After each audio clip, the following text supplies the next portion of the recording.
Good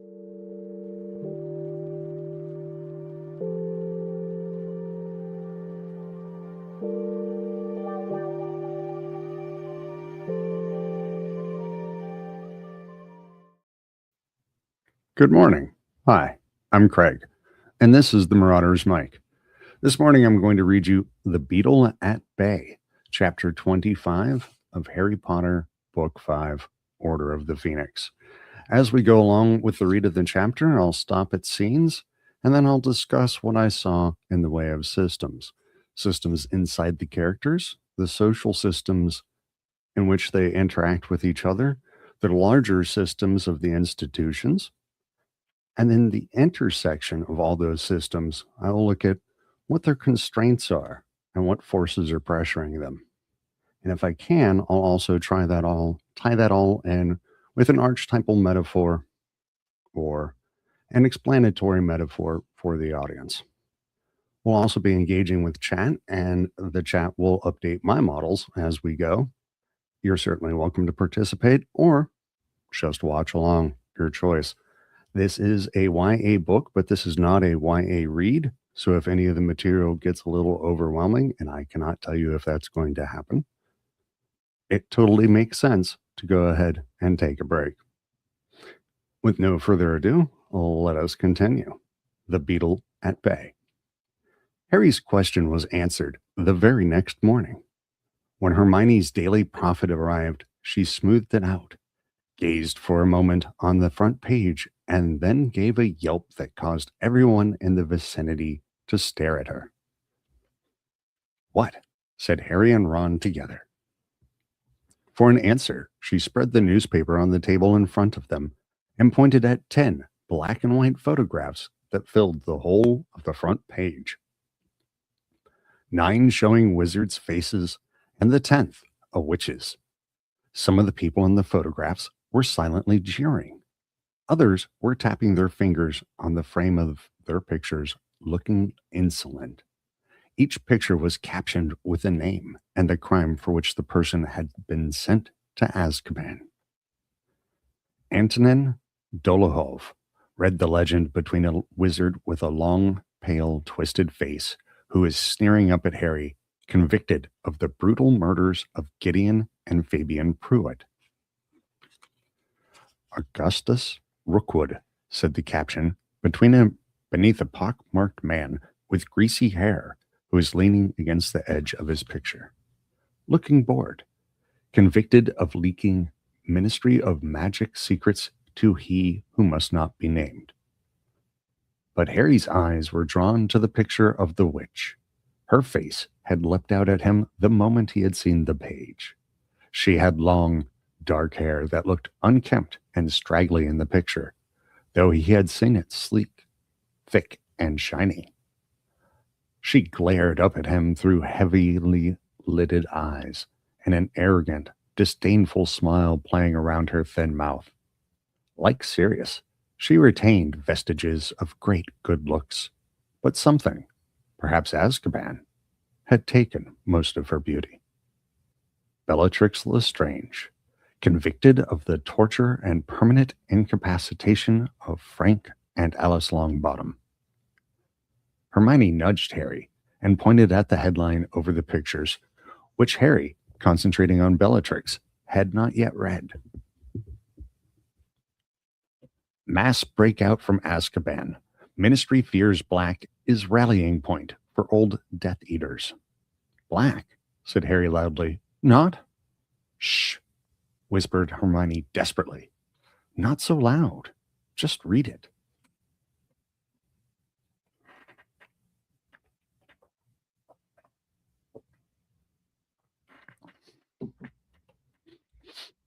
The Ministry of Magic announced late last night that there has been a mass breakout from Azkaban. Speaking to reporters in his private office, Cornelius Fudge, Minister of Magic, confirmed that 10 high-security prisoners escaped in the early hours of yesterday evening, and that he has already informed the Muggle Prime Minister of the dangerous nature of these individuals. We find ourselves, most unfortunately, in the same position we were in 2.5 years ago when the murderer Sirius Black escaped, said Fudge last night. Nor do we think that the two breakouts are unrelated. An escape of this magnitude suggests outside help, and we must remember that Black, as the first person ever to break out of Azkaban, would be ideally placed to help others follow in his footsteps. We think it likely that these individuals, who include Black's cousin, Bellatrix Lestrange, have rallied around Black as their leader. We are, however, doing all we can to round up the criminals, and beg the magical community to remain alert and cautious. On no account should any of these individuals be approached. There you are, Harry, said Ron, looking awestruck. That's why he was happy last night. I don't believe this, snarled Harry. Fudge is blaming the breakout on Sirius? What other options does he have? Said Hermione bitterly. He can hardly say. Sorry, everyone. Dumbledore warned me this might happen. The Azkaban guards have joined Lord Voldemort. Stop whimpering, Ron. And now Voldemort's worst supporters have broken out too. I mean, he spent a good 6 months telling everyone you and Dumbledore are liars, hasn't he? Hermione ripped open the newspaper and began to read the report inside, while Harry looked around the Great Hall. He could not understand why his fellow students were not looking scared, or at least discussing the terrible piece of news on the front page. But very few of them took the newspaper every day like Hermione. There they all were, talking about homework and Quidditch, and who knew what other rubbish. And outside these walls, 10 more Death Eaters had swollen Voldemort's ranks. He glanced up at the staff table. It was a different story here. Dumbledore and Professor McGonagall were deep in conversation, both looking extremely grave. Professor Sprout had the prophet propped against a bottle of ketchup and was reading the front page with such concentration that she was not noticing the gentle drip of egg yolk falling into her lap from her stationary spoon. Meanwhile, at the far end of the table, Professor Umbridge was tucking into a bowl of porridge. For once, her pouchy toad eyes were not sweeping the Great Hall looking for misbehaving students. She scowled as she gulped down her food, and every now and then she shot a malevolent glance up the table to where Dumbledore and McGonagall were talking so intently. Oh my, said Hermione wonderingly, still staring at the newspaper. That's a shame, because I'm kind of wondering about this Umbridge situation. That's interesting. What now? Said Harry quickly. He was feeling jumpy.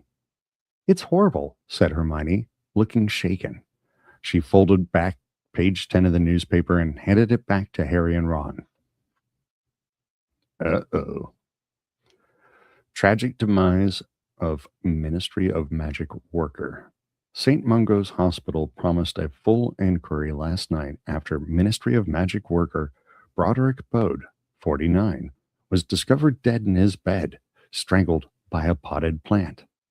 Healers called to the scene were unable to revive Mr. Bode, who had been injured in a workplace accident some weeks prior to his death. Healer Miriam Strout, who was in charge of Mr. Bode's ward at the time of the incident, has been suspended on full pay and was unavailable for comment yesterday. But a spoke wizard for the hospital said in a statement, St. Mungo's deeply regrets the death of Mr. Bode, whose health was improving steadily prior to this tragic accident. We have strict guidelines on the decorations permitted on our wards, but it appears that Healer Strout, busy over the Christmas period, overlooked the dangers of the plant on Mr. Bode's bedside table. As his speech and mobility improved, Healer Strout encouraged Mr. Bode to look after the plant himself, unaware that it was not an innocent flitterbloom, but a cutting of devil's snare, which, when touched by the convalescent Mr. Bode, throttled him instantly. St. Mungo's is as yet unable to account for the presence of the plant on the board and asks any witch or wizard with information to come forward. Bode, said Ron. Bode. It rings a bell. We saw him, Hermione whispered. In St. Mungo's, remember? He was in the bed opposite Lockhart's, just lying there, staring at the ceiling. And we saw the devil's snare arrive. She, the healer, said it was a Christmas present. Harry looked back at the story. A feeling of horror was rising like bile in his throat. How come we didn't recognize Devil's Snare? We've seen it before. We could have stopped this from happening. Who expects Devil's Snare to turn up in a hospital disguised as a potted plant? Said Ron sharply. It's not our fault. Whoever sent it to the bloke is to blame. They must be a real prat. Why didn't they check what they were buying? Oh, come on, Ron, said Hermione shakily. I don't think anyone could put Devil's Snare in a pot and not realize it tries to kill whoever touches it. This was murder. A clever murder as well. If the plant was sent anonymously, how's anyone ever going to find out who did it? Harry was not thinking about Devil's Snare. He was remembering taking the lift down to the 9th level of the ministry on the day of his hearing and the sallow-faced man who had got in on the atrium level. I met Bode, he said slowly. I saw him at the ministry with your dad.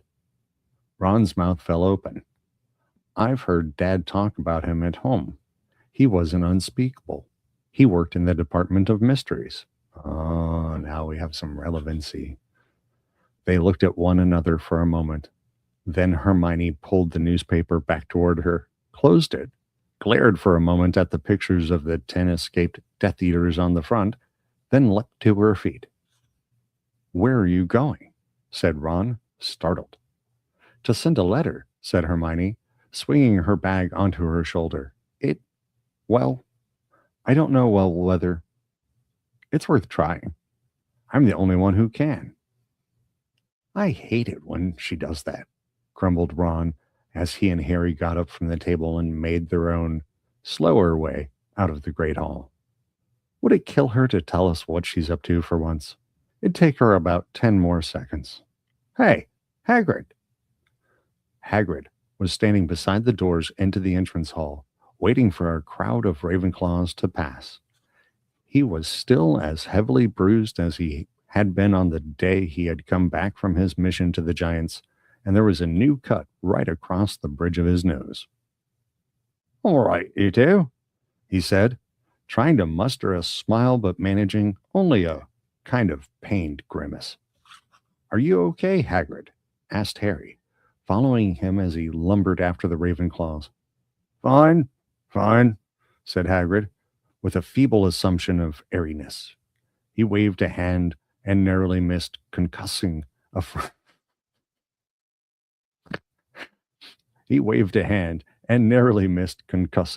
frightened-looking Professor Vector. Funny. Who was passing? Just busy, usual stuff. Lessons to prepare. Couple of salamanders got scale rot, and I'm on probation, he mumbled. You're on probation? Said Ron, very loudly, so that many students passing looked around curiously. Sorry, I mean, you're on probation? He whispered. Yeah, said Hagrid. It's no more than I expected, to tell you the truth.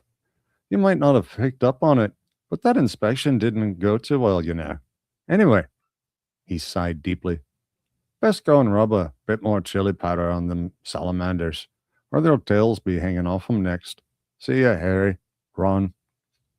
He trudged away, out the front doors, and down the stone steps into the damp grounds.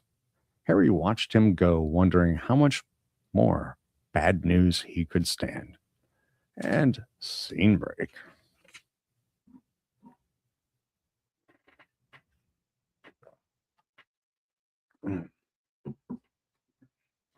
All right.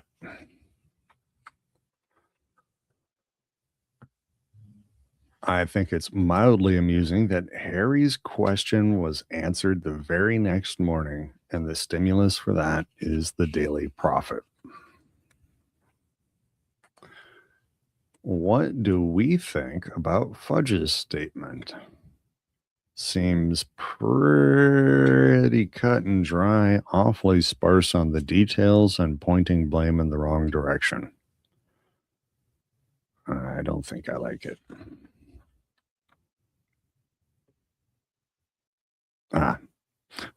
Hermione said Hermione bitterly.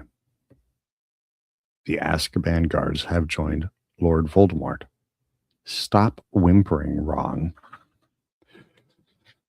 Hermione has chosen to confront this fear for herself, but it really still bothers Ron. And when she's signaling her alignment to Harry's position by using the name, even though she doesn't like it either, she is not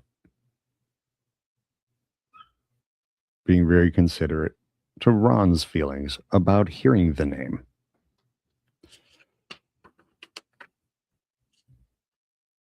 And knowing Hermione, it's entirely possible that she thinks how and what she behaves is good for Ron. I'd like to know what's going on with Professor Umbridge. For once, her pouchy toad eyes were not sweeping the Great Hall. That sort of anomaly is useful. Very curious what's going on. All right. I was going to talk about how weird the potted plant choice was, but Hermione got there before I did. Here we go. And we saw the devil's snare arrive. She, the healer, said it was a Christmas present. Harry looked back at the story. A feeling of horror was rising like bile in his throat.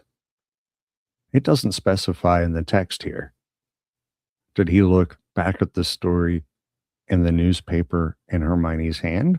Or did he look back at the story in his own mind? And then, given new information, did he retest that against what happened and then discover new, frightening, disgusting possibilities? It sounds like he did. So good for Harry on revisiting that story with new information. Well done, sir. And then Harry was not thinking about Devil's Snare. But was what he was thinking about useful? Turns out that it was. So that's nice. And how much more bad news can Harry stand? Well, what precisely was the bad news here? Umbridge definitely made a move, and Hagrid's status is definitely reduced, and Hagrid's a nice guy. But that only really has to affect Harry and the kids because they let it. You know, you could still be a supporter and a friend and an ally without your emotional stability requiring their participation. Yeah. Yeah. Something like that. And we have some comments. Let's take a look at that. From Bex. This book keeps throwing bad news at the trio. He sure does. And I agree with Hermione. He cannot admit it was Voldy because he has been denying it all year. Yeah. I don't think he's ever going to not deny it. I don't think that's part of the program here. Sorry, no. Cameras are off today. There we go. That's better. The fact that Hagrid was now on probation became common knowledge within the school over the next few days. But to Harry's indignation, hardly anybody appeared to be upset about it. Indeed, some people, Draco Malfoy prominent among them, seemed positively gleeful. As for the freakish death of an obscure Department of Mysteries employee in St. Mungo's, Harry, Ron, and Hermione seemed to be the only people who knew or cared. There was only one topic of conversation in the corridors now: the 10 escaped Death Eaters, whose story had finally filtered through the school from those few people who read the newspapers. Rumors were flying that some of the convicts had been spotted in Hogsmeade, that they were supposed to be hiding out in the Shrieking Shack, and that they were going to break into Hogwarts, just as Sirius Black had done. Those who came from wizarding families had grown up hearing the names of these Death Eaters spoken with almost as much fear as Voldemort's. The crimes they had committed during the days of Voldemort's reign of terror were legendary. There were relatives of their victims among the Hogwarts students, who now found themselves the unwilling objects of a gruesome sort of reflected fame as they walked the corridors. Susan Bones, who had an uncle, aunt, and cousins who had all died at the hands of one of the 10, said miserably during herbology that she now had a good idea of what it felt like to be Harry. Oh, that's interesting. And I don't know how you stand it. It's horrible, she said bluntly, dumping far too much dragon manure on her tray of screech snap seedlings, causing them to wriggle and squeak in discomfort. It was true that Harry was the subject of much renewed muttering and pointing in the corridors these days, yet he thought he detected a slight difference in the tone of the whisperers' voices. They sounded curious rather than hostile now, and once or twice he was sure he overheard snatches of conversation that suggested that the speakers were not satisfied with the prophet's version of how and why 10 Death Eaters had managed to break out of Azkaban Fortress. Oh, okay. In their confusion and fear, these doubters now seemed to be turning to the only other explanation available to them, the one that Harry and Dumbledore had been expounding since the previous year. It was not only the students' mood that had changed. It was now quite common to see across 2 or 3 teachers conversing in low, urgent whispers in the corridors, breaking off their conversations the moment they saw students approaching. They obviously can't talk freely in the staff room anymore, said Hermione in a low voice as she, Harry, and Ron passed Professors McGonagall, Flitwick, and Sprout huddled together outside the Charms classroom one day, not with Umbridge in there. Reckon they know anything new? Said Ron, gazing back over his shoulder at the 3 teachers. If they do, we're not going to hear about it, are we? Said Harry angrily. Not after a decree. What number are we on now? For new signs had appeared on the house notice boards the morning after news of the Azkaban breakout.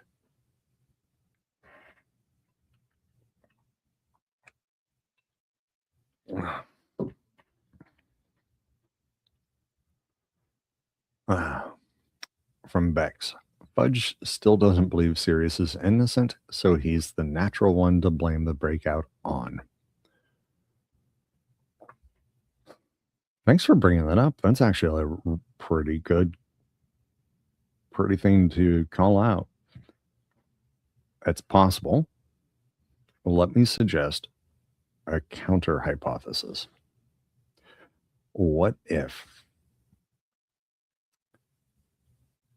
Fudge had to try and figure out who did it, and it was not Sirius, then he would have to blame actual you-know-who.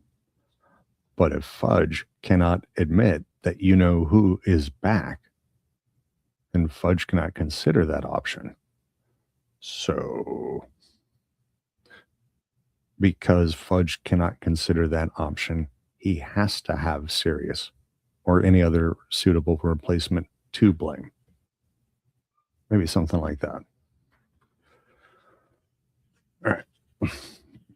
Oh, and we have another one. And then from Bex, this is going to infuriate Umbridge. Students starting to believe Dumbledore's story as opposed to the Ministry's version.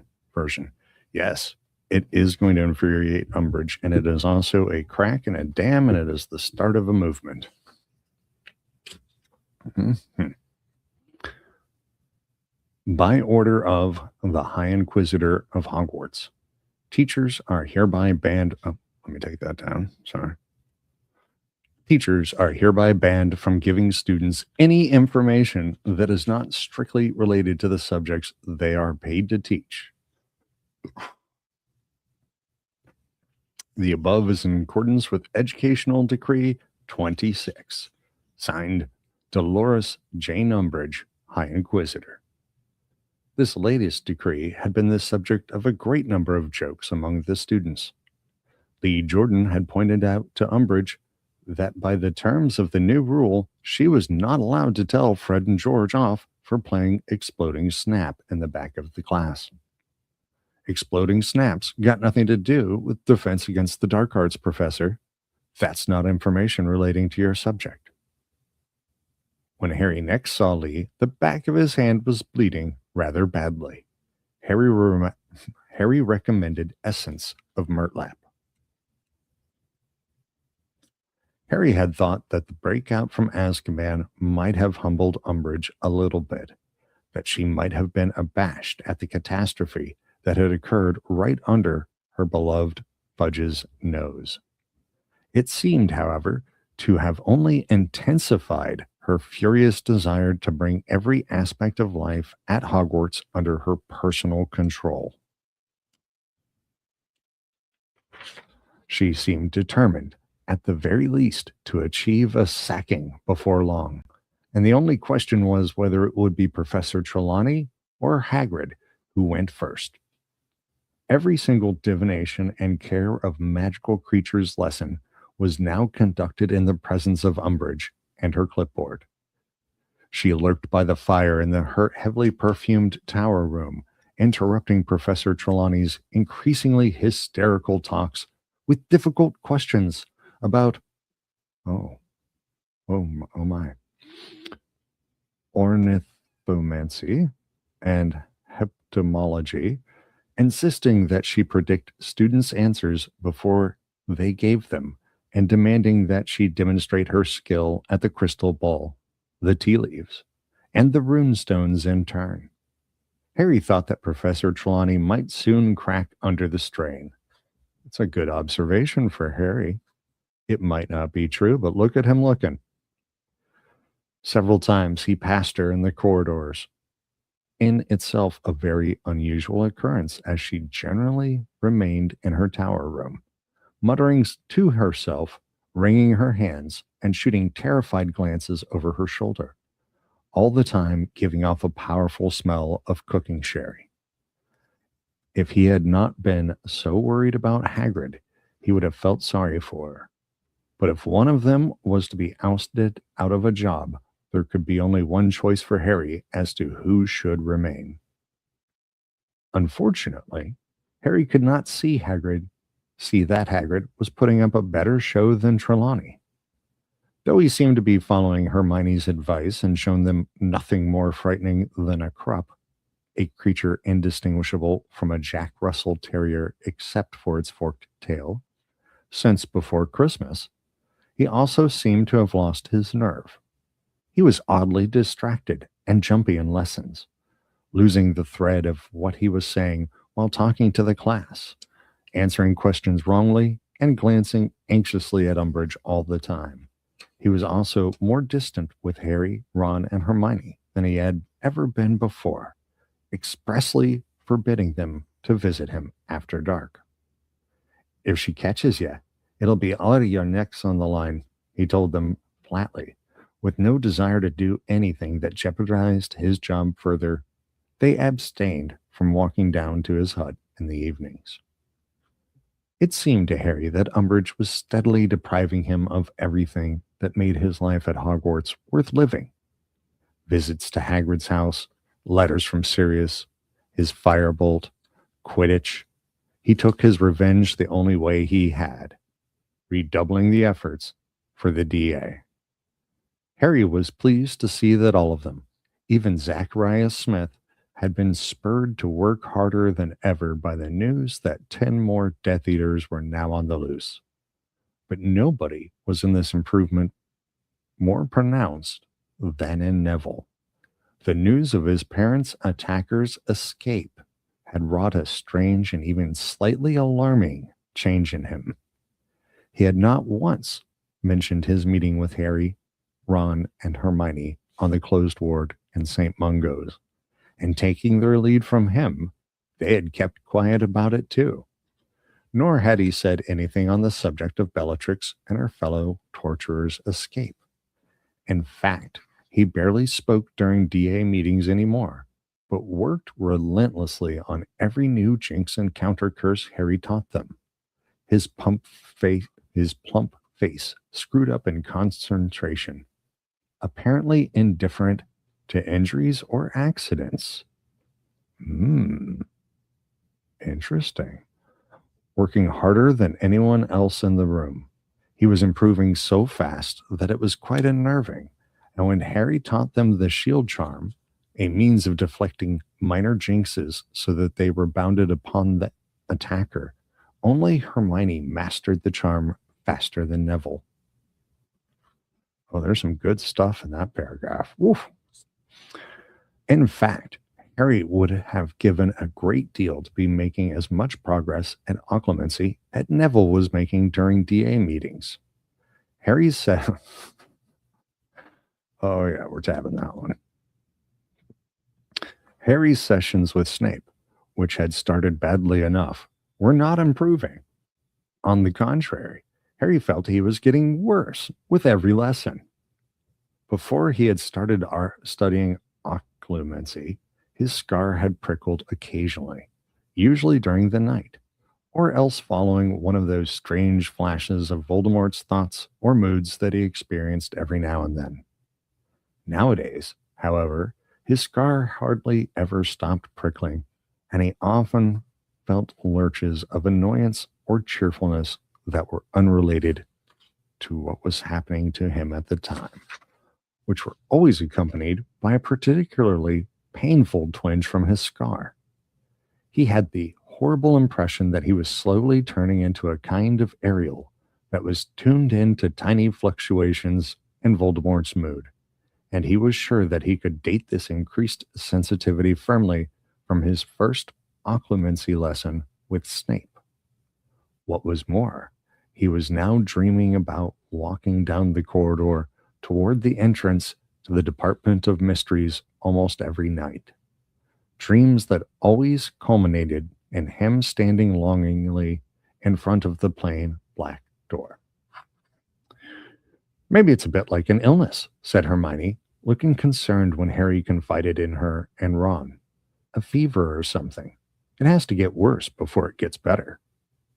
It's lessons with Snape that are making it worse, said Harry flatly. I'm getting sick of my scar hurting, and I'm getting bored walking down that corridor every night. He rubbed his forehead angrily. I just wish the door would open. I'm sick of standing staring at it. That's not funny, said Hermione sharply. Dumbledore doesn't want you to have dreams about that corridor at all, or he wouldn't have asked Snape to teach you occlumency. You're just going to have to work a bit harder in your lessons. I am working, said Harry, nettled. You try it sometime. Snape trying to get inside your head, it's not a bundle of laughs, you know. Maybe, said Ron slowly. Maybe what? Said Hermione rather snappishly. Maybe it's not Harry's fault he can't close his mind, said Ron darkly. Oh, this is interesting. Where is Ron going with this? This could be good. What do you mean? Said Hermione. Well, maybe Snape isn't really trying to help Harry. Oh. That's not what I was thinking. Okay. Harry and Hermione stared at him. Ron looked darkly and meaningfully from one to the other. Maybe, he said again in a lower voice, he's actually trying to open Harry's mind a bit wider. Make it easier for Shut up, Ron, said Hermione angrily. How many times have you suspected Snape, and when have you ever been right? Dumbledore trusts him. He works for the Order. That ought to be enough. He used to be a Death Eater, said Ron stubbornly. We've never seen proof that he really swapped sides. Dumbledore trusts him, Hermione repeated. And if we can't trust Dumbledore, we can't trust anyone.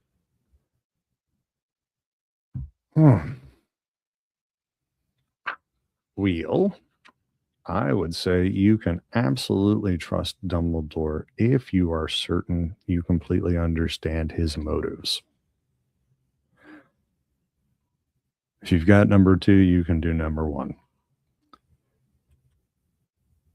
And let's see.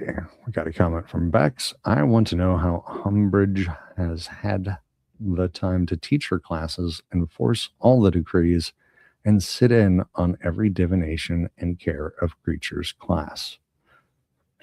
Probably because she's driving herself really hard. Yeah, she's probably burning the candle at both ends and the middle too. Let's do some, there's another comment, I'm sorry. And then also from Bex, Neville is so focused that he isn't feeling pain. Well, that's significant. Yeah, that caught my attention too.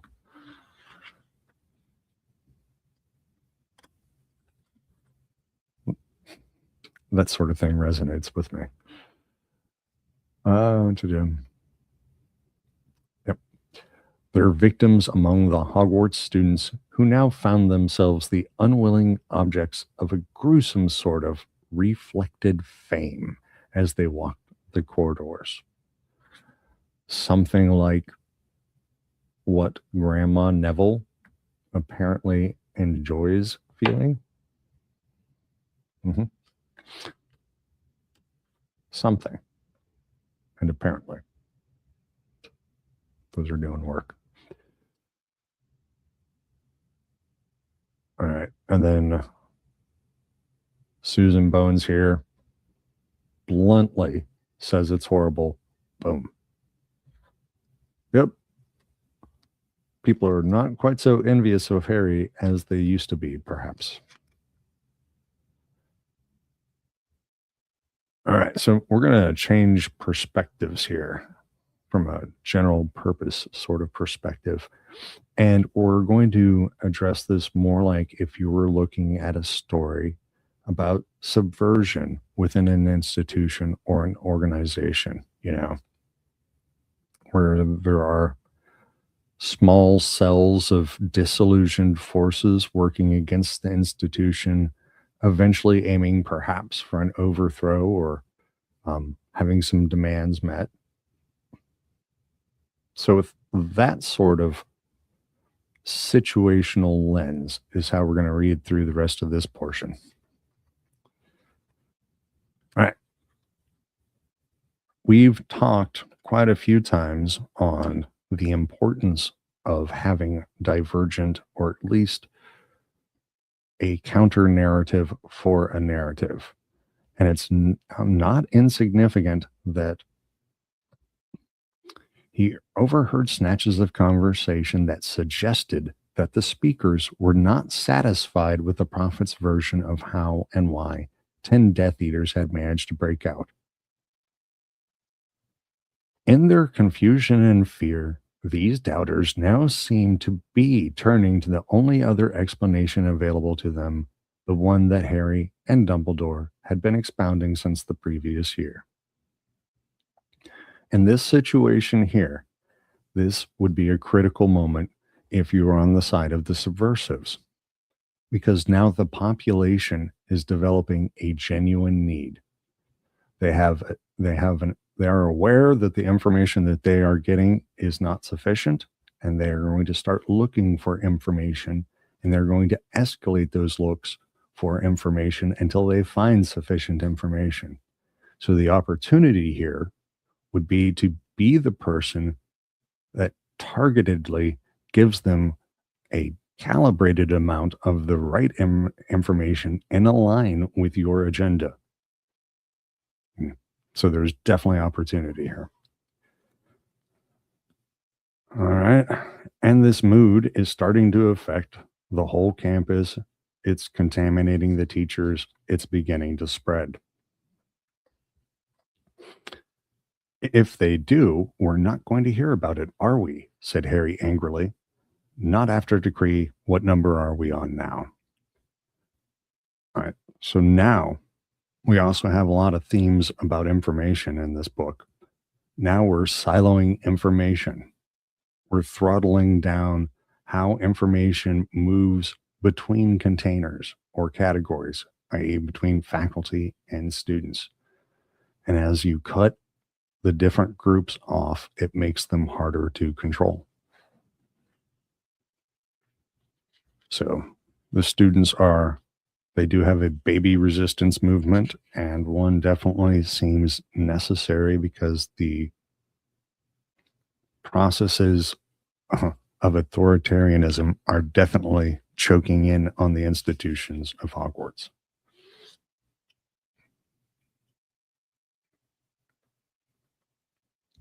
That is the fight that is happening here. When Harry next saw Lee, the back of his hand was bleeding rather badly. Harry recommended essence of Murtlap. Now let's consider what that does socially. If it happens to one kid, that's an anomaly. If it happens to another kid, now we have the beginning of a pattern. But there's a different thing that happens when the kids see the other kids with it.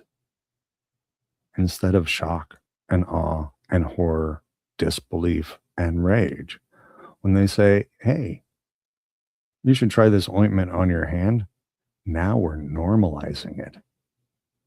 Now it's becoming more routine and expected. Yes, that actually facilitates the continuation of the behavior. Or could. That was a little strong. And then it seemed, however, to have only intensified her furious desire to bring every aspect of life at Hogwarts under her personal control. Right. We don't know enough about her to really assign her motivations, but let's just look at it from a kind of systems lens here. She doesn't care particularly about teaching per se that we've seen. And it seems like I'm not going to assign motivations to her, but for whatever reason, she needs control, probably linked to something about safety. And she's putting all this furious energy in because something about this feels unsafe. Maybe she feels she needs to get back to the ministry, or maybe she feels the obvious hostility of Hogwarts means that she has to react. And it's just a self-tightening cycle of her reacting to hostility and generating more hostility. I don't know what's driving the need for control and safety, but whatever is pushing her, the forces just continue to intensify as she increases her control. So it seems like she is in a loop that's just creating ever and ever greater pressure and faster cycles of bad decision making. Yeah, fast cycles of bad decision making is what's going on for Umbridge, I think. Then we have a comment from Bex. I can see Harry keeping quiet after his detention with Umbridge, but I'm surprised the other teachers haven't tried to step in to stop the physical torture. I feel like parents would be mad too.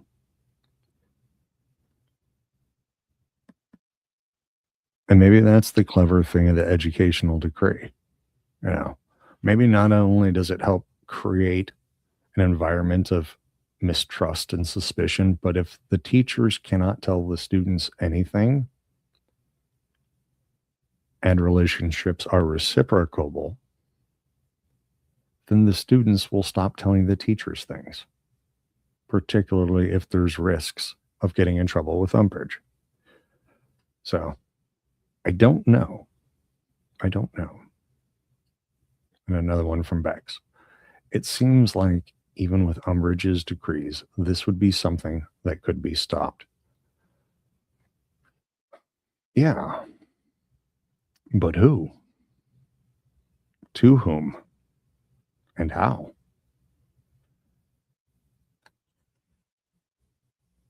The mechanism for that is not entirely clear.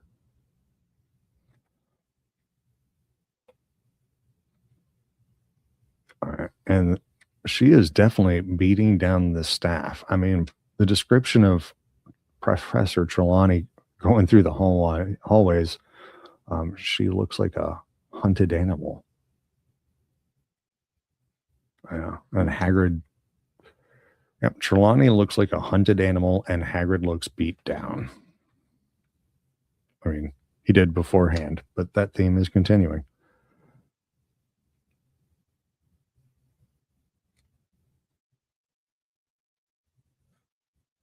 Yep. He was also more distant with Harry, Ron, and Hermione than he had ever been before. Yeah, we are splitting them off from the adults. Do you remember that luggage thing I was talking about many, many chapters ago? It seemed to Harry that Umbridge was steadily depriving him of everything that made his life at Hogwarts worth living. Visits to Hagrid's house, letters from Sirius, his firebolt, and Quidditch. All right. So, don't have anywhere to go with that just yet, but we have seen a couple of themes about how welcome or desirous Harry feels at or by Hogwarts. So this was going to be some level of loss for him. And the things he likes, letters from Sirius, connection, Hagrid's house, connection, his firebolt, a nice possession he enjoys, and Quidditch, a game in which he has playful connection with others, or at least competitive connection with others, and an activity that he enjoys. It also lets him feel very free. Yeah. And kind of how we were just talking about Umbridge in a tightening cycle. The reaction is he took his revenge the only way he had, redoubling his efforts for the DA. So probably a little counterproductive for Umbridge there. Neville. The news of his parents' attackers' escape had wrought a strange and even slightly alarming change in him. He had not once mentioned his meeting with Harry, Ron, and Hermione on the closed ward in St. Mungo's, and taking their lead from him, they had kept quiet about it too. Nor had he said anything on the subjects of Bellatrix and her fellow torturers' escape. In fact, he barely spoke during DA meetings anymore, but worked relentlessly on every new jinx and counter curse Harry taught them. His face plump screwed up in concentration, apparently indifferent to injuries or accidents, working harder than anyone else in the room. It was improving so fast, it was quite unnerving. And when Harry taught them the shield charm, a means of deflecting minor jinxes so that they rebounded upon the attacker, Only Hermione mastered the charm faster than Neville. All right. I love this paragraph, obviously enough to, read it to you guys again. That entire segment could be explained by a theme that we've been tracking by quite a few chapters now, which is that something in that, and I don't know what, but something about the event has caused Neville to bring to task his full and undivided attention. He has a goal. I don't know what it is. He has a way to get there. I don't know what that is either. But his mind is most assuredly fixed, and everything related to that goal he is pursuing relentlessly, and everything irrelevant to that goal he is ignoring. And that's a very focused sort of attention to just come about so quickly. But I understand it very well. And Neville will remain on task unless he needs to reevaluate his goals. Oh, he's going to get interesting. Yeah. Harry's sessions with Snape, which had started badly enough, were not improving. On the contrary, Harry felt he was getting worse with every lesson. All right, we're going to go off of the guerrilla organizing lens. And we're going to go back into a sort of teaching, pedagogical, instructional lens. All right. So yeah, it makes a lot of sense that the occlumency is not going well because none of the factors that would probably help are positive in this case. And we don't know what to think. So any thinking since then has probably been rather negative, and that doesn't help either.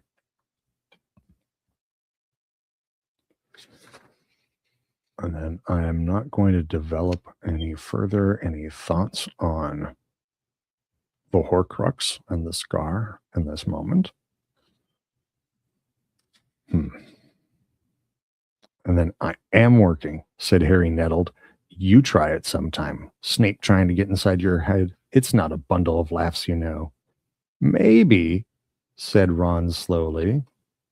See, I was hoping this would go somewhere different. I was hoping that Ron would consider maybe having somebody else try to teach it. That would have been a better plan. Or proposing something that might help Harry deal with all the stuff that is making it so hard for Harry to do the task. That would have been helpful too. It's interesting that Ron chose to pivot since he can't help Harry in this. But one of the ways that Ron likes to help out is to act as more of the fight picker or the enforcer. So if Hermione couldn't help Ron out when he was frustrated after Quidditch, except she does homework for him, it would also make sense when Ron is frustrated and he can't help, he looks for somebody to fight for Harry or an enemy for Harry to fight. I mean, wasn't it just the last book Ron was ready to do something with that Smith kid? Yeah, I think it was. All right. And then here we go. Ron and Hermione talking about Snape. This is really interesting because I've been thinking a lot myself about what counts as evidence and what threshold must it meet for action. Shut up, Ron, said Hermione angrily. How many times have you suspected Snape and when have you ever been right? AKA, his proven accuracy low. Dumbledore trusts him. That means Hermione trusts him. He works for the Order. He's trusted by an organization. That ought to be enough. So Hermione says, your predictive powers are low. Here's a trusted individual and a trusted organization, two external sources. What do you need? And Ron says, he used to be a Death Eater, said Ron stubbornly. And we've never seen proof that they really swapped sides. That might be true. But one could ask, what proof would he accept? What possible proof could exist that he would accept? The answer might be none. And if you're holding on to a problem that tightly where the solution might be none, it might be you're just holding the problem. And it could just be let go. Yeah. Dumbledore trusts him, Hermione repeated. And if we can't trust Dumbledore, we can't trust anyone. All right, and that closes up our tabs. And I do think we should all put an asterisk on our trust for Dumbledore. Then from Bex, anger can fuel a lot in a person, and Neville is definitely channeling all that energy into the DA. More Neville growth here. Well, yes, and I anticipate, because this is how such things seem to work, is that his focused attention and growth will lead to a compounding recursive process where his growth and attention will just expand. The confidence and skills that he builds will build on each other quickly in rapid succession and have an exponential effect. Or could, if he maintains it. He could quit. I don't know. All right. But yes, excellent comment. Thank you.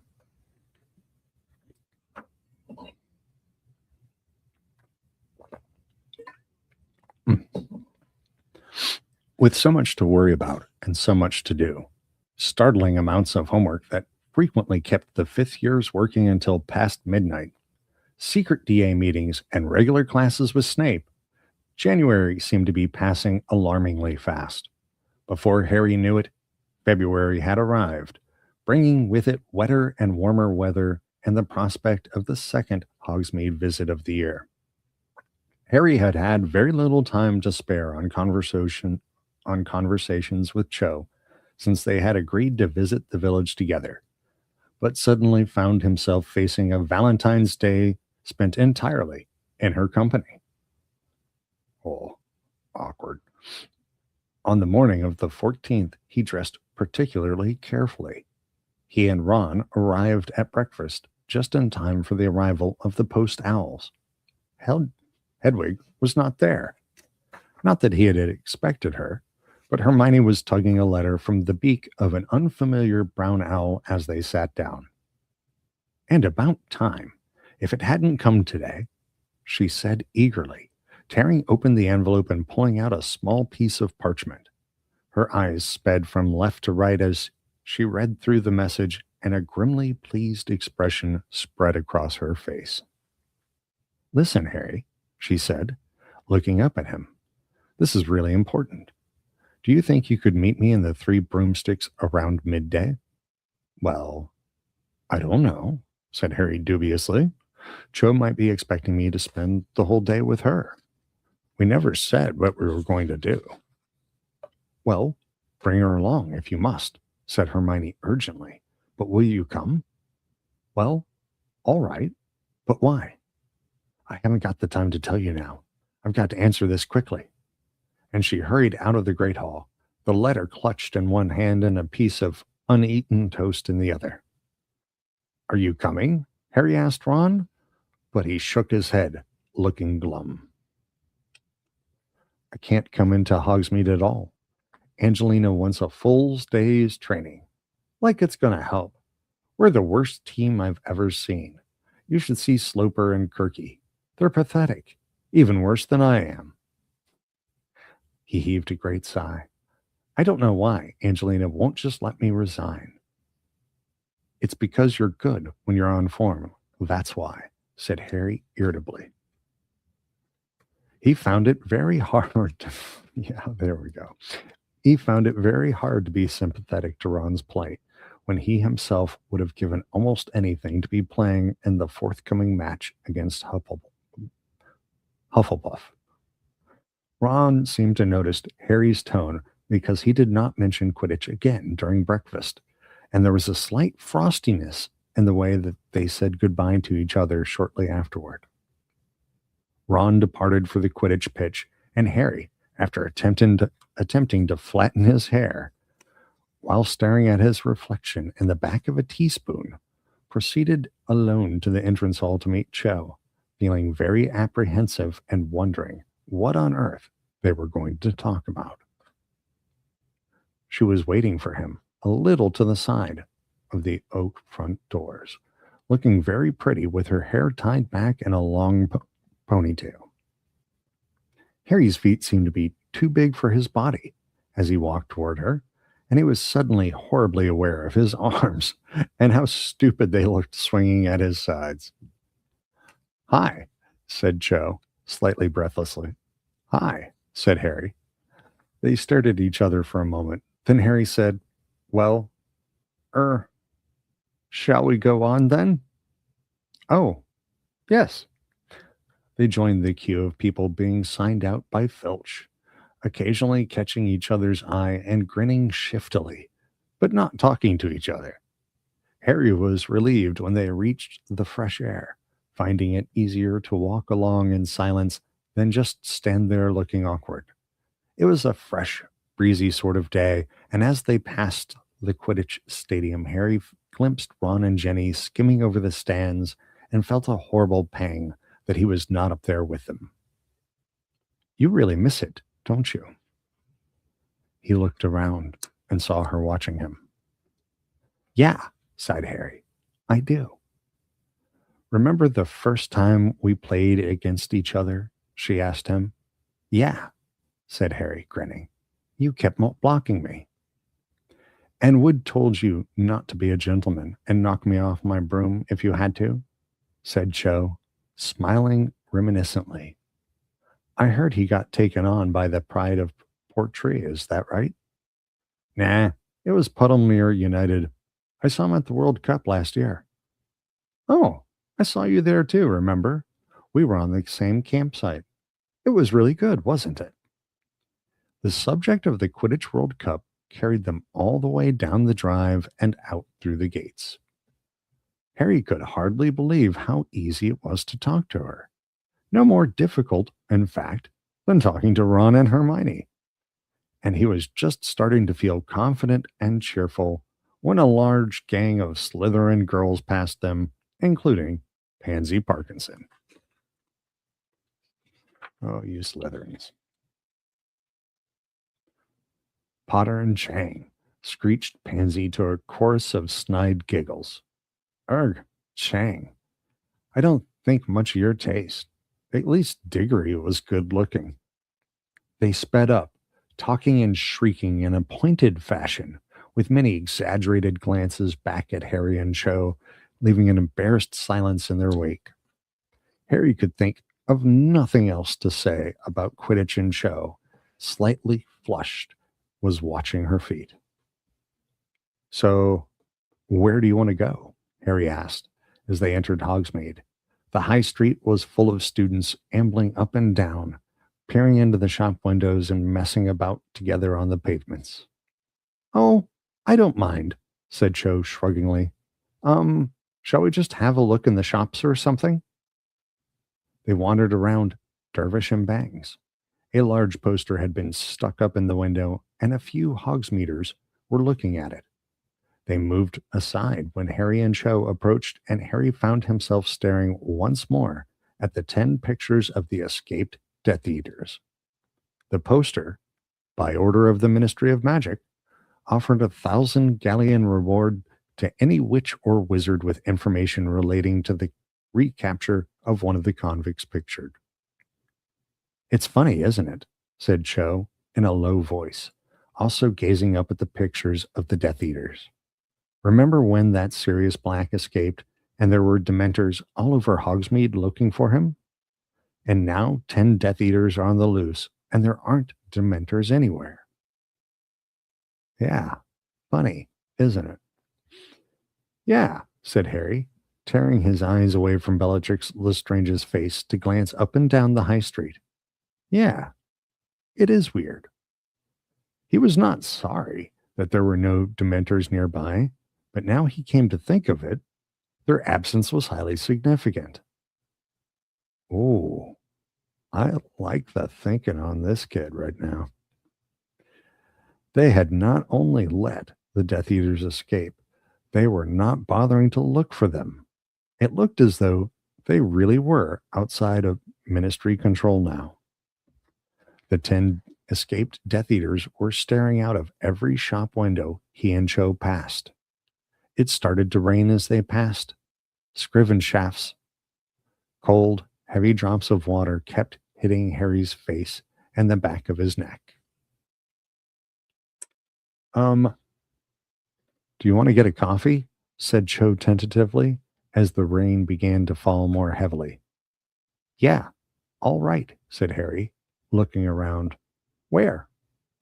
Oh, there's a really nice place just up here. Haven't you ever been to Madame Potterfoot's?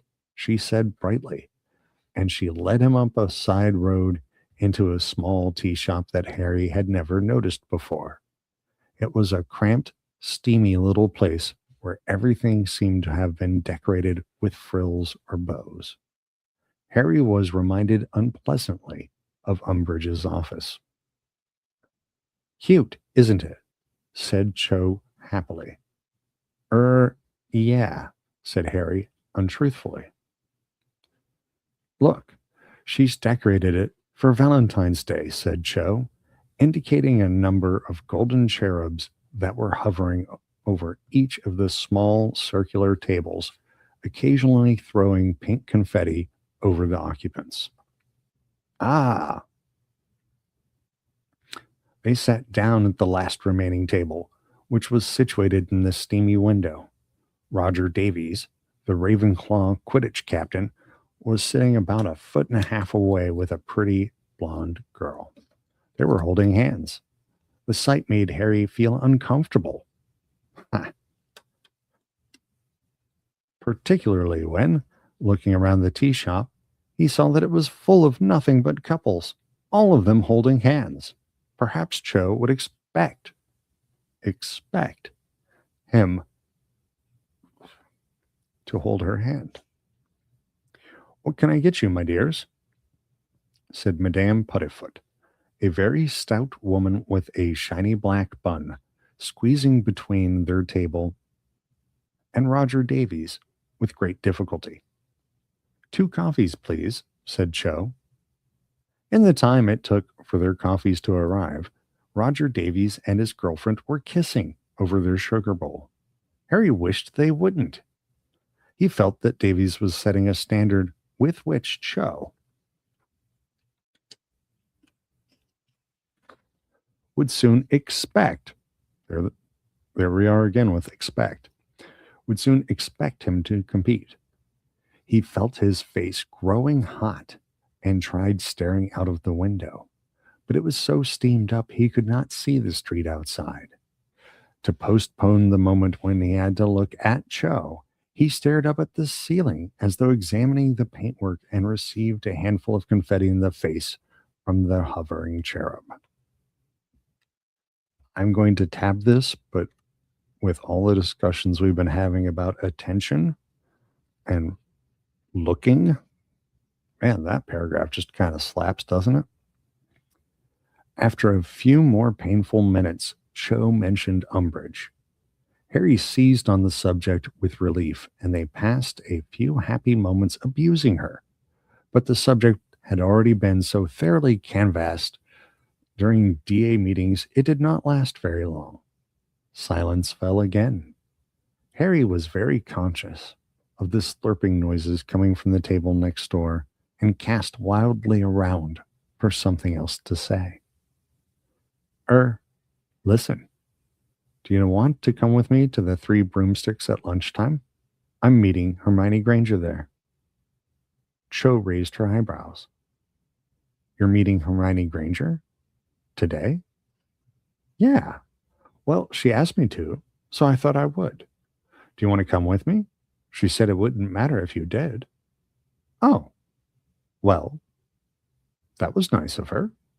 But Cho did not sound as though she thought it was nice at all. On the contrary, her tone was cold, and all of a sudden she looked rather forbidding.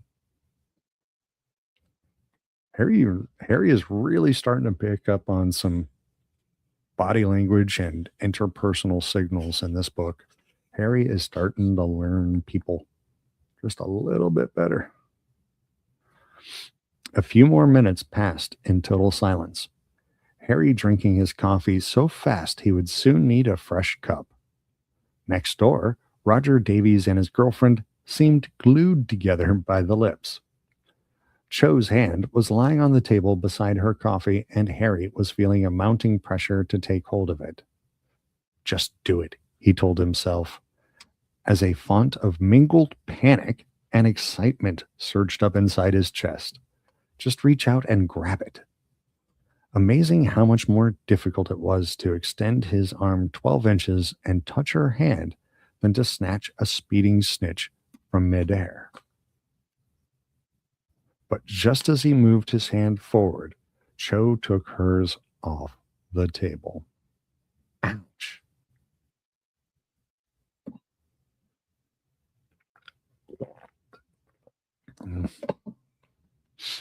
She was now watching Roger Davies kissing his girlfriend with a mildly interested expression. He asked me out, you know, she said in a quiet voice. A couple of weeks ago. Roger. I turned him down, though. Harry, who had grabbed the sugar bowl to excuse his sudden lunging movement across the table, could not think why she was telling him this. Let's see if this cognitive process changes. If she wished she were sitting at the table next door being heartily kissed by Roger Davies, why had she agreed to come out with him? He said nothing. Their cherub threw another handful of confetti over them. Some of it landed in the last cold dregs of coffee Harry had been about to drink. I came in here with Cedric last year, said Cho. Well, that's a dark pivot. In the second or so it took for him to take in what she had said, Harry's insides had become glacial. He could not believe she wanted to talk about Cedric now, while kissing couples surrounded them and a cherub floated over their heads. Cho's voice was rather higher when she spoke again. That's worth paying attention. I've been meaning to ask you for ages. Did he mention me at all before he died? This was the very last subject on Earth Harry wanted to discuss, and least of all with Cho. Well, no, he said quietly. There wasn't time for him to say anything. So do you get to see a lot of Quidditch in the holidays? You support the Tornadoes, right? His voice sounded falsely bright and cheery. To his horror, he saw that her eyes were swimming with tears again, just as they had been after the last DA meeting before Christmas. Look, he said desperately, leaning in so that nobody else could overhear. Let's not talk about Cedric right now. Let's talk about something else. But this, apparently, was quite the wrong thing to say. Yeah, sure was. I thought, she said, tears spattering down onto the table, I thought you'd understand. I need to talk about it. Surely you need to talk about it too. I mean, you saw it happen, didn't you? Everything was going nightmarishly wrong. Rogers Davies' girlfriend had even unglued herself to look around at Cho crying. Well, I have talked about it, Harry said in a whisper, to Ron and Hermione, but, oh, you'll talk to Hermione Granger, she said shrilly, her face now shining with tears, and several more kissing couples broke apart to stare. But you won't talk to me. But perhaps it would be best if we just paid and you went and met up with Hermione Granger, like you obviously want to. Harry stared at her, utterly bewildered, as she seized a frilly napkin and dabbed at her shining face with it. Cho, he said weakly, wishing Roger would seize his girlfriend and start kissing her again to stop goggling him and Cho. Go on, leave, she said, now crying into the napkin. I don't know why you asked me out in the first place if you're going to make arrangements to meet other girls right after me. How many are you meeting after Hermione? It's not like that, said Harry, and he was so relieved at finally understanding what she was annoyed about that he laughed, which he realized a split second too late was a mistake. Oh, I'm tapping the heck out of this section. Cho sprang to her feet. The whole tea room was quiet, and everybody was watching them now. I'll see you around, Harry, she said dramatically, and hiccuping slightly, she dashed to the floor, wrenched it open, and hurried off into the pouring rain. Cho, Harry called after her, but the door had already swung shut behind her with a tuneful tinkle. There was total silence within the tea shop. Every eye was upon Harry. He threw a galleon down on the table, shook pink confetti out of his eyes, and followed Cho out of the door. It was raining hard now, and she was nowhere to be seen. He simply did not understand what had happened. Half an hour ago, they had been getting along fine. Women, he muttered angrily, sloshing down the rain-washed street with his hands in his pockets. What did she want to talk about Cedric for, anyway? Why does she always want to drag up a subject that makes her act like a human hosepipe? He turned right and broke into a splashy run, and within minutes he was turning into the doorway of the Three Broomsticks. He knew he was too early to meet Hermione, but he thought it likely there would be somebody in there with whom he could spend the intervening time. He shook his wet hair out of his eyes and looked around. Hagrid was sitting alone in the corner, looking morose. I'm not sure that this is about to go well for Harry's feelings. Oof. All right, let's do it. Hi, Hagrid, he said, and when he squeezed through the crammed tables and pulled up a chair beside him, Hagrid jumped and looked down at Harry as though he barely recognized him. Harry saw that he had 2 fresh cuts on his face and several new bruises. Oh, it's you, Harry, said Hagrid. You all right? Yeah, I'm fine, lied Harry. In fact, next to this battered and mournful-looking Hagrid, he felt he did not have much to complain about. Okay, so I was totally wrong. Apparently, this is going to be great for Harry. Oh. Where was I complaining about? Are you okay? Me, said Hagrid. Oh, yeah, I'm grand, Harry, grand. He gazed into the depths of his pewter tankard, which was the size of a large bucket, and sighed. Harry did not know what to say to him. They sat side by side in silence for a moment. Then Hagrid said abruptly, In the same boat, you and me, aren't we, Harry? Said Harry. Yeah, I've said it before. Both outsiders like, said Hagrid, nodding wisely. And both orphans. Yeah, both orphans. He took a great swig from his tankard. Makes a difference, having a decent family, he said. Me dad was decent, and your mum and dad were decent. They'd lived. Life would have been different, eh? Yeah, I suppose, said Harry cautiously. Hagrid seemed to be in a very strange mood. "Finally," said Hagrid gloomily. "Whatever you say, blood's important." And he wiped a trickle of it out of his eye. "Hagrid," said Harry, unable to stop himself, "where are you getting all these injuries?" "Eh?" said Hagrid, looking startled. "What injuries?" "All those," said Harry, pointing at Hagrid's face. "Ah, that's just normal bumps and bruises, Harry," said Hagrid dismissively. "I got a rough job." He drained his tankard, set it back upon the table, and got to his feet. "I'll be seeing you, Harry. Take care now." He lumbered out of the pub, looking wretched, and then disappeared into the torrential rain. Harry watched him go, feeling miserable. Hagrid was unhappy, and he was hiding something, but he seemed determined not to accept help. What was going on? But before Harry could think about the matter any further, he heard a voice calling his name. "Harry!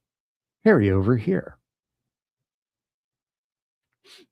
Hermione was waving at him from the other side of the room. He got up and made his way toward her through the crowded pub. He was still a few tables away when he realized that Hermione was not alone. She was sitting at a table with the unlikeliest pair of drinking mates she could have ever imagined. Luna Lovegood and none other than Rita Skeeter, ex-journalist on the Daily Prophet, and one of Hermione's least favorite people in the world. In the world. "You're early," said Hermione, moving along to give him room to sit down. "I thought you were with Cho. I wasn't expecting you for another hour at least." "Cho?" said Rita at once, twisting around in her seat to stare avidly at Harry. "A girl?" She snatched up her crocodile skin handbag and groped within it. "It's none of your business if Harry's been with 100 girls," Hermione told Rita coolly, "so you can put that away right now."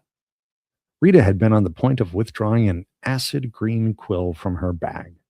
Looking as though she'd been forced to swallow stink sap, she snapped her bag shut again. "What are you up to?" Harry asked, sitting down and staring from Rita to Luna to Hermione. "Little Miss Perfect was just about to tell me when you arrived," said Rita, taking a large slurp of her drink. "I suppose I'm allowed to talk to him, am I?" She shot at Hermione. "Yes, I suppose you are," Hermione said coldly. Unemployment did not suit Rita. The hair that had once been set in elaborate curls now hung lank and unkempt around her face. The scarlet paint on her 2-inch talons was chipped, and there were a couple of false jewels missing from her winged glasses. She took another great gulp of her drink and said out of the corner of her mouth, "Pretty girl, is she, Harry?" "One more word about Harry's love life, and the deal's off, and that's a promise," said Hermione irritably. "What deal?" said Rita, wiping her mouth on the back of her hand. "You haven't mentioned a deal yet, Miss Prissy. You just told me to turn up. Oh, one of these days." She took a deep, shuddering breath. Yes, one of these days you'll write more horrible stories about Harry and me," said Hermione indifferently. "Find someone who cares, why don't you?" "They've run plenty of horrible stories about Harry this year, without my help," said Rita, shooting a sideways look at him over the top of her glass and adding in a rough whisper, "How has that made you feel, Harry? Betrayed? Distraught? Misunderstood?" "He feels angry, of course," said Hermione in a hard, clear voice, "because he's told the Ministry of Magic the truth, and the minister's too much of an idiot to believe him." "So you actually stick to it, do you? That he who must not be named is back?" said Rita, lowering her glass and subjecting Harry with a piercing stare, while her fingers stayed longingly to the clasp of the crocodile bag. You stand by all this garbage Dumbledore's been telling everybody about you-know-who returning and you being the sole witness? I wasn't the sole witness, snarled Harry. There were a dozen odd Death Eaters as well. Want their names? I'd love them, breathed Rita, now fumbling in her bag once more and gazing at him as though he was the most beautiful thing she had ever seen. Yes, we will be talking about this. A great bold headline, Potter accuses.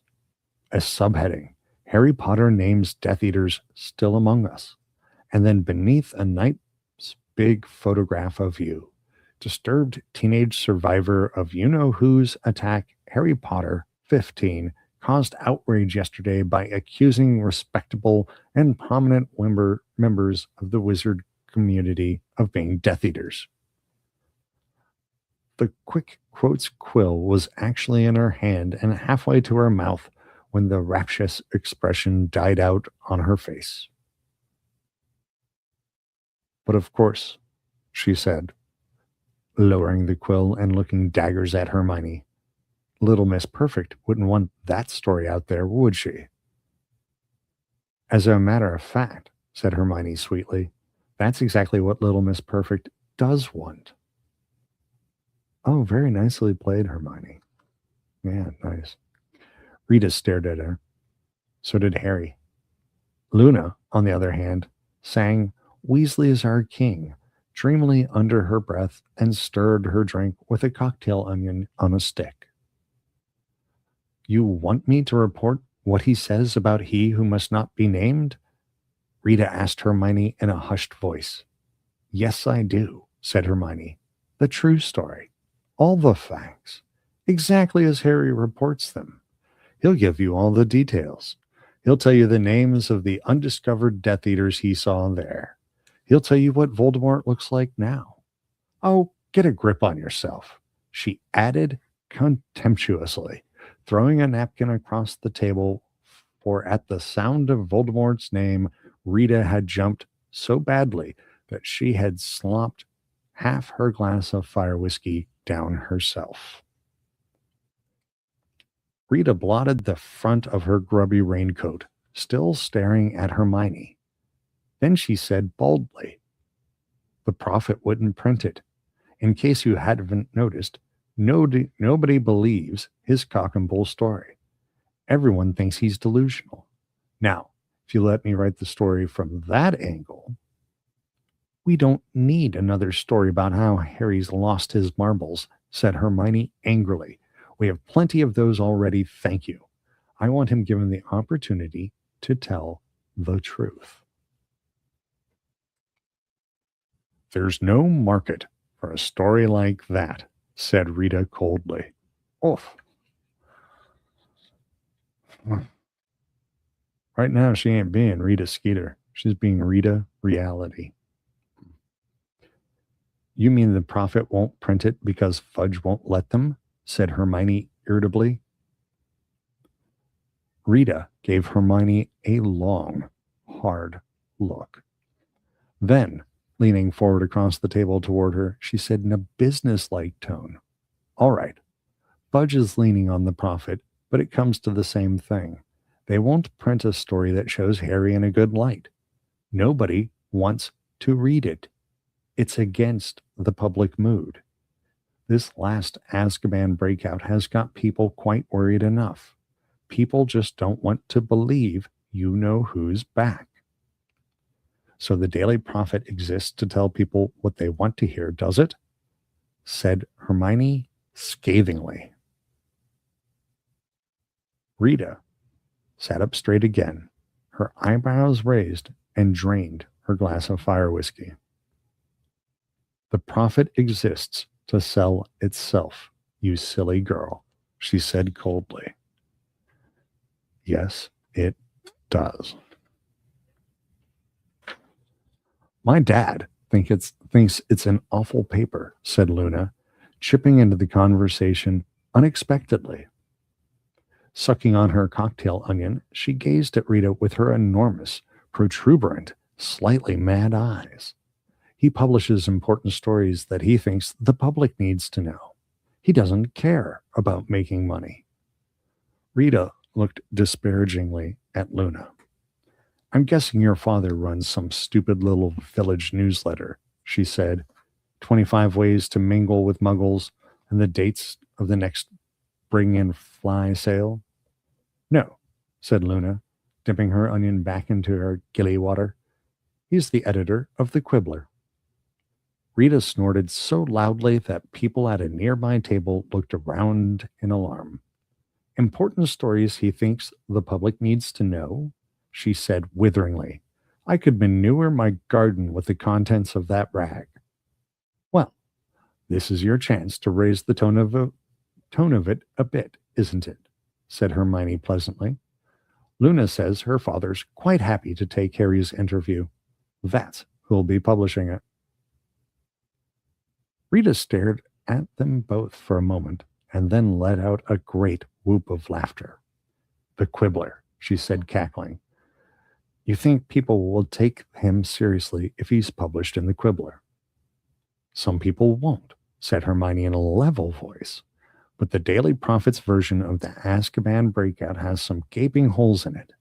I think a lot of people will be wondering whether there isn't a better explanation of what happened and if there's an alternative story available, even if it's published in a, she glanced sideways at Luna, in a, well, an unusual magazine.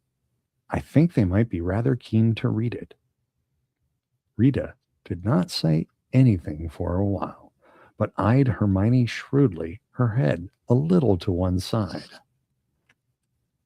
All right, let's say for a minute I'll do it, she said abruptly. What kind of fee am I going to get on? I don't think Daddy exactly pays people to write for the magazine, said Luna dreamily. They do it because it's an honor, and, of course, to see their names in print. Rita Skeeter looked as though the taste of stink sap was strong in her mouth again as she rounded on Hermione. I'm supposed to do it? For free? Well, yes, said Hermione calmly, taking a sip of her drink. Otherwise, as you very well know, I will inform the authorities that you are an unregistered animagus.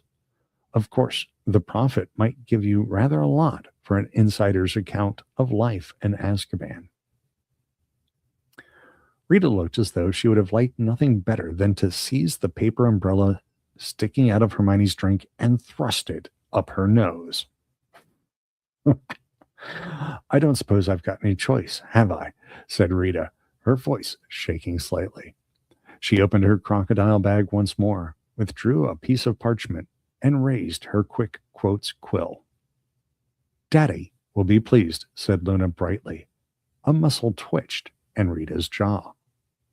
Okay, Harry, said Hermione, turning to him. Ready to tell the public the truth? I suppose, said Reality, watching Rita balancing the quick quotes quill at the ready on the parchment between them. Fire away then, Rita, said Hermione serenely, fishing a cherry at the bottom of her glass. Thus ends chapter 25. Whoa, that was long. All right. Comments and tabs, and then we'll close this thing out. From Bex. For once, we are happy to see Rita. I am not yet happy to see Rita. I'm withholding happiness. I hope it comes later. Also from Bex. We know Hermione is smart, but we really see her brilliance with this plan to get Harry's story out there. Well, she definitely ends on a confident note. Fire away then, Rita, said Hermione serenely, fishing a cherry out of the bottom of her glass. She definitely seems to be managing this situation pretty darn well so far. All right, where are we back to?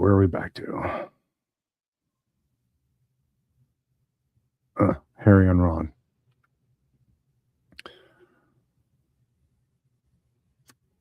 All right. And she hurried out of the great hall, the letter clutched in one hand and a piece of uneaten toast in the other. Have you, the viewers, ever been so frantic in your head about something that you find yourself several rooms away from where you started the thought and you still have something in your hand from the time? I have. Have you? And then, yeah, Ron is being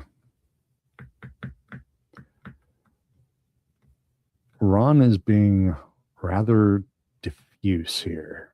He's down on the team and he's down on himself. And he wants to be encouraged to quit, or he wants to be encouraged that he is wrong. And Harry is irritable. And Harry finds it very hard to be sympathetic to Ron. Those are Harry's words. And there was a slight frostiness in the way they said goodbye to each other shortly afterward. Okay. That was an observation of Harry's that is far more subtle than the type that he is used to making.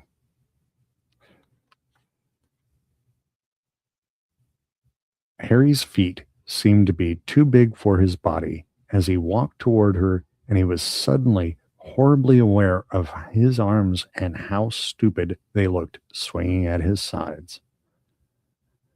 Oh, I have felt that many times in my life.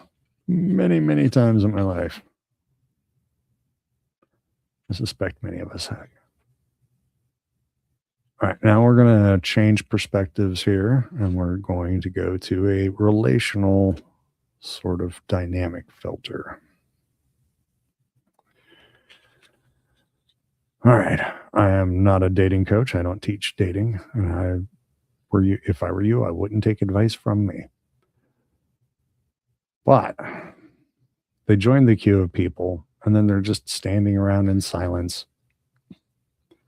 I have found, for me, one surefire way to never stand around in an awkward silence like that is to actually generate within yourself some actual curiosity about the other person.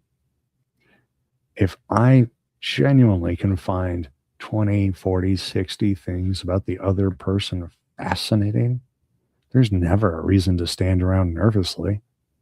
There's always questions to ask, questions that the person might care about, might be interested in sharing with you. If you really have curiosity about other people and you show it to them, you can really get them to open up pretty easy. But you can't fake it. You have to mean it.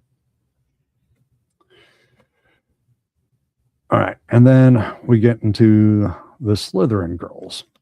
And I am not qualified to speak on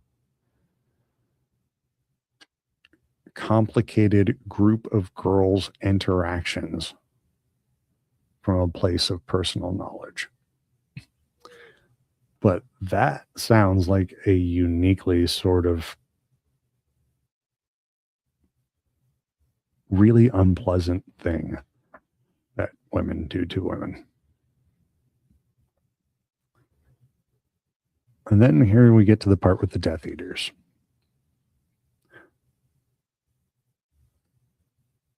The paragraph before that, it says, it looked as though they were really outside ministry control now. The 10 escaped Death Eaters were staring out of every shop window he and Cho passed. Yeah. Now, if we switch back to our institutions versus subversive elements lens briefly, if there's an organization that's in charge and they are losing ground, when the enforcement forces disappear and when the appliances of the institution that maintain stability for the public disappear. And then the institution puts a great deal of effort into warning the public without scaring them, but warning the public in a way that cannot be ignored. They are almost saying, you are completely on your own. We are out. We can't help. You're on your own. But we're not going to tell you, so you don't panic. But if something bad happens, we told you. We put up posters. So yes, they really are outside ministry control.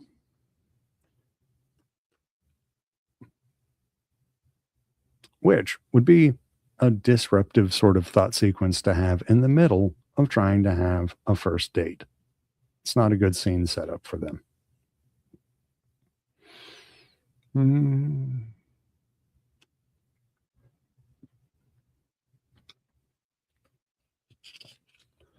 All right. We go into the tea shop, the date tea shop, and Harry was reminded unpleasantly of Umbridge's office. All right, so now we're thinking about Azkaban killers and Umbridge's office, and we're nervous. All right, the physical affection makes Harry nervous. He's concerned that it's going to be an expectation. That's repeated twice. And we've sort of already mentioned that perhaps Harry might have reason to have some attachment issues. All right. He felt his face growing hot and he tried staring out of the window, but he couldn't see the street outside. To postpone the moment when he had to look at Cho, he stared at the ceiling, as though examining the paintwork, and received a handful of confetti in his face. All right, so yeah, I'm going to say we're all back to attention on this one. Deliberate attention. Who, how, when, and why. It matters. Yep. Cho's hand was laying on the table beside her coffee, and Harry was feeling a mounting pressure to take hold of it.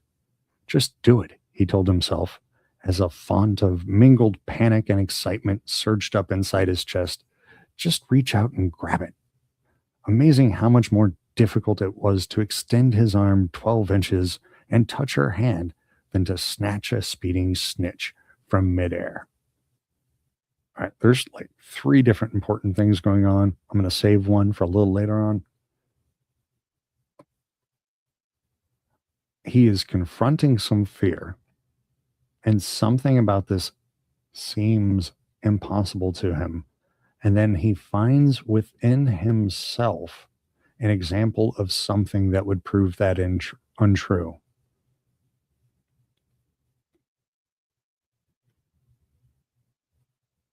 Amazing how much more difficult it was to extend his arm 12 inches and touch her hand than to snatch a speeding snitch from the air. The statement contains the inconsistency. And eventually that cannot stand. It will have to be made sense of. And the answer that Harry will eventually arrive on is, it isn't harder. It isn't hard at all. Might take him a while, but he'll get there.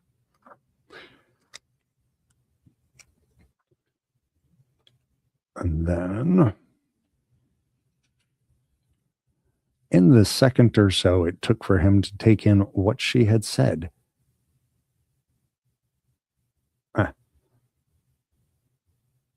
no, I'm actually going to back it up because I think this is where we had a stage change.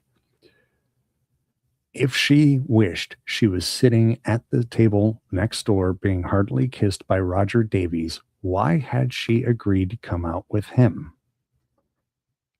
This is the part where we'll call it the expectation. This is the part where the expectation is on Harry, and in boys generally, to infer that consent has been given for progressing the relationship. And we could certainly argue that Cho has given Harry all the culturally appropriate signals for a reasonable progression of the relationship. But Harry doesn't really know the steps to this dance. He's not sure. He doesn't have information. So, and this is all speculative. This is clearly not written out. We could see it as a situation where Cho is supplying the appropriate signals for her culture and context. And for reasons she cannot determine, Harry is not proceeding along the steps of the sequence as his role should do in the culture. And Harry isn't exactly sure of what's expected. Now, we could ask ourselves why, because there are role models of the expected appropriate behavior around him. So perhaps it's not just a question of him not getting the hint. Maybe he doesn't want to confront what getting the hint would entail. I don't know. We don't have the information for that. And this is not all entirely Harry's fault. The easiest way to communicate what you actually want from another person is to use your words and tell them directly. If you want something from somebody, you can ask them directly. And oddly enough, it seems to work really, really well. And if it doesn't, you get to know quickly with as little pain as possible. In the second, now, why I paused here is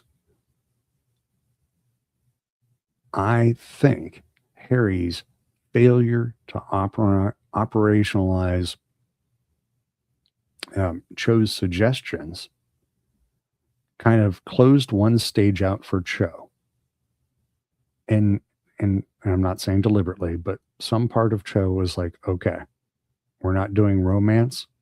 What is some other plausible need that I could meet with Harry today in this context? We'll put romance on the shelf. Oh, well, I do have this traumatic thing that's bubbling up and it's really bothering me. Let's do that. Particularly since Harry was involved too. So that would explain, at least for me, why this comes up for her at this point. And I'm not assigning motivation. I just think perhaps it's a need and it's logical if she's put a pause on the romance. Cho's voice was rather higher when she spoke again. And it was the very last subject on Earth Harry wanted to discuss, and least of all with Cho. All right. It is not just for the bedroom. It is for conversations too. Consent matters. Yeah. Cho did not at all have Harry's consent to get trapped into this, and he doesn't want to do it. And he is not obligated to suffer through the emotional weight of that when he hasn't processed it for himself. So, naughty, naughty Cho on that one. Bad girl. And then Harry completely pivots right out of the genre. He wants to talk about Quidditch. Let's not talk about Cedric right now. Let's talk about something else. But this, apparently, was quite the wrong thing to say. Yes. I thought you'd understand. I need to talk about it. Here's where we get a little projecty on Cho's part. Surely you need to talk about it too. Well, maybe he does. Maybe he doesn't. But he probably doesn't need to talk about it like she does.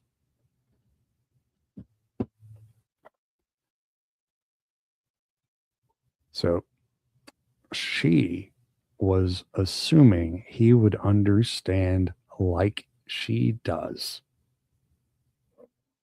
And that failure to be seen while vulnerable would be very hurtful for her.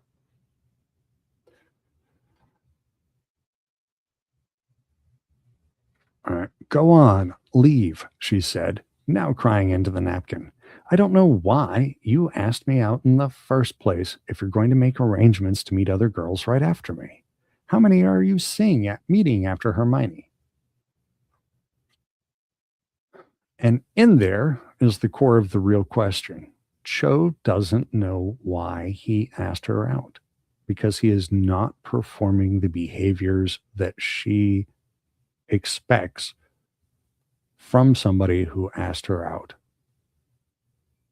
So he's being weird in her perception, and she doesn't know why.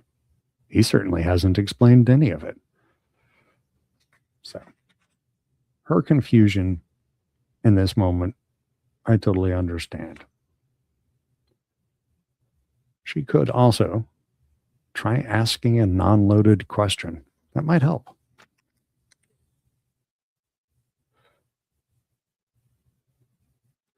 It's not like that, said Harry, and he was relieved for understanding what she was annoyed about that he laughed,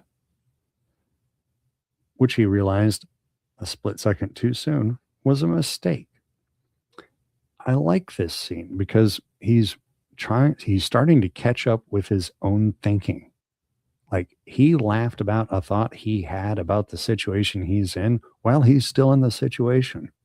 We haven't seen a lot of that from Harry lately or prior to this. Um, and it's funny because Harry, it seems, understands one level of what she is annoyed about, but Miss Chang clearly has like two or three different levels of things to be annoyed about with at Harry. And catching one does not mean you've got them all. No, no. They're like Pokemon. You got to catch them all.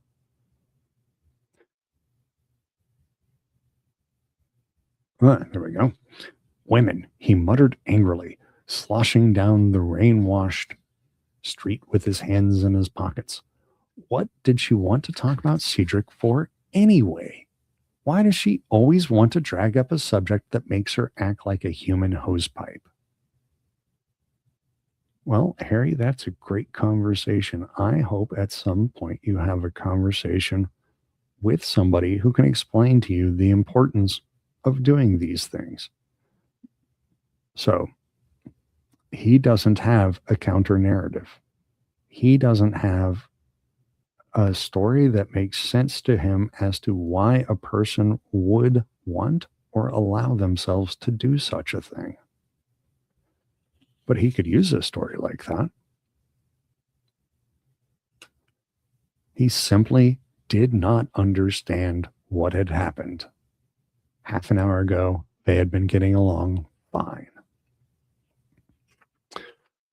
Well, we could say it all started going wrong when Harry was staring at everything and trying desperately to not pay attention to his date. We could say it started going wrong there, staring at ceiling tiles and such. Oh, well, that's hideously annoying.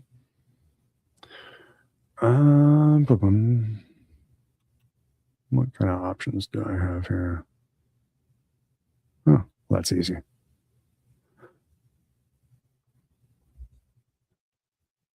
To-do.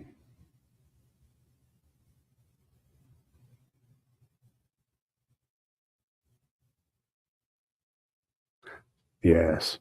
Hagrid was unhappy and he was hiding something, but he seemed determined not to help. What was going on? All right. This is funny on two levels because can we think of any other characters in this scene that this reminds us of? Somebody who might be surrounded by help and his solution is self isolation and not asking for help. I know we're talking about Hagrid, but it couldn't be anybody else. And it's clever because it links back to, I wish I hadn't untabbed it.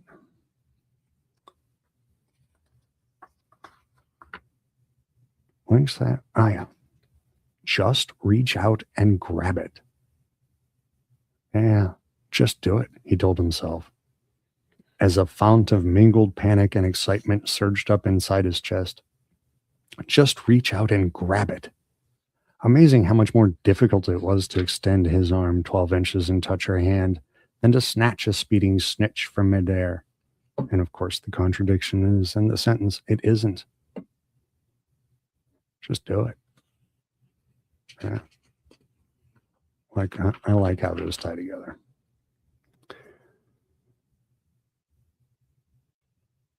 It also means that we can consider Hagrid's perspective as he's walking away. What does he want? How close was he to asking? Why is he running?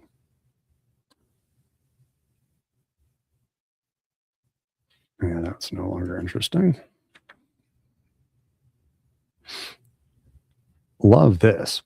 Rita over here. How has that made you feel, Harry? Betrayed, distraught, misunderstood? This is a great question because if you get an honest answer and you're of a manipulative sort like Rita, that gives you a great start place for knowing how to shape the conversation. You don't have to spend any time poking around. You can just get into it and explore whatever it is they told you because you know how they're feeling about it. They told you. It's a great question. All right. You stand by all this garbage Dumbledore's been telling everybody about you know who returning and you being this whole witness, this whole part with Rita. She's being very adversarial. I could see how that would come off as offensive and strident, but let's try on this perspective. What if Rita, and we're not going to talk about her ethics or morality or the quality of her reporting. We're not talking about any of that. What if Rita actually has an investigative mind and she enjoys, oh, interesting that we come back to that, discovering information. And she wants what she discovers to actually be true. She doesn't want to make up things. She wants to twist them. She'll turn them, but she does not want to make up things. So she has a desire for real information.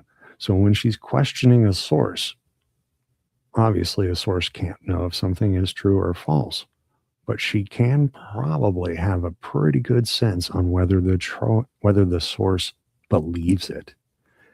And a good way to get somebody to believe something, that somebody to defend and show how they feel about something, is to attack it. If you believe in Dumbledore and you believe in the Voldemort is back story, and I don't, and I poke you about it, your reactions will show me how much I should believe that you believe it. Not in a rigorous scientific way, but at least informative.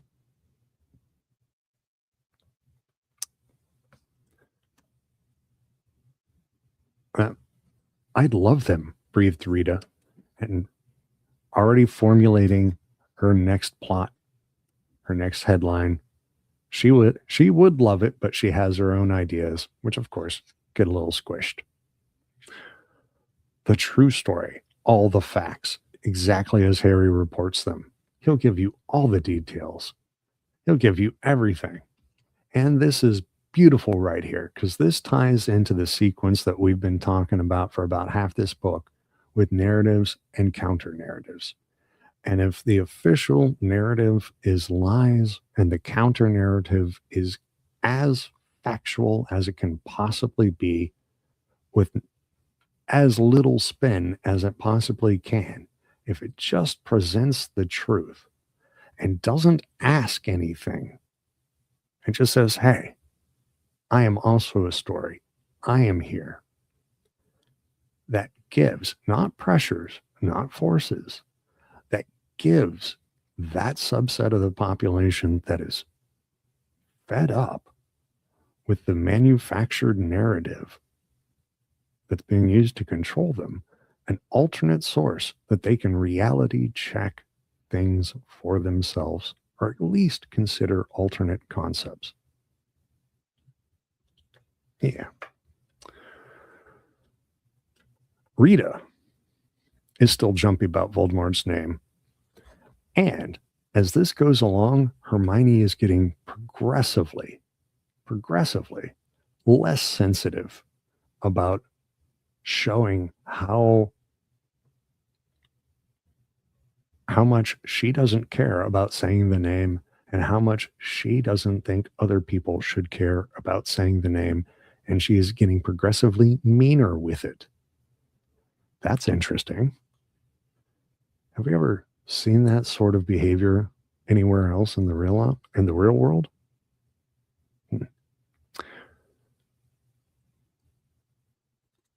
I want him given an opportunity to tell the truth. There's no market for a story like that, said Rita coldly. Yeah, we're talking about cold market forces and reality. The profit exists to sell itself, you silly girl, she said coldly.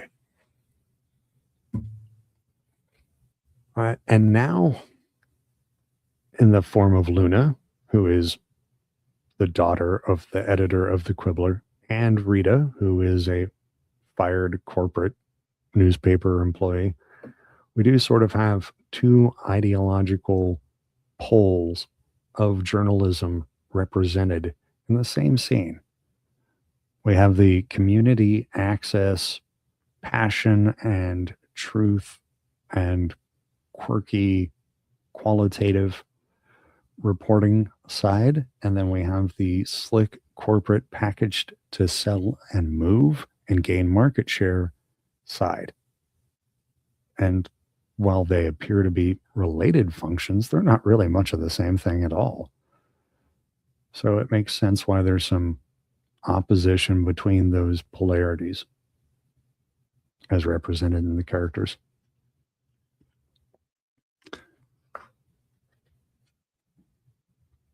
And here we go.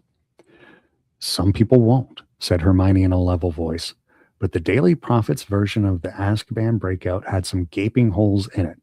I think a lot of people will be wondering whether there isn't a better explanation of what happened and if there's an alternate story available, even if it is published in a, she glanced sideways at Luna, in a, well, an unusual magazine.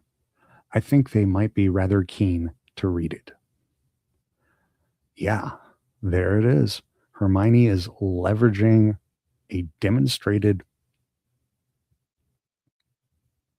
lack of enough information for the slice of the public that she can see.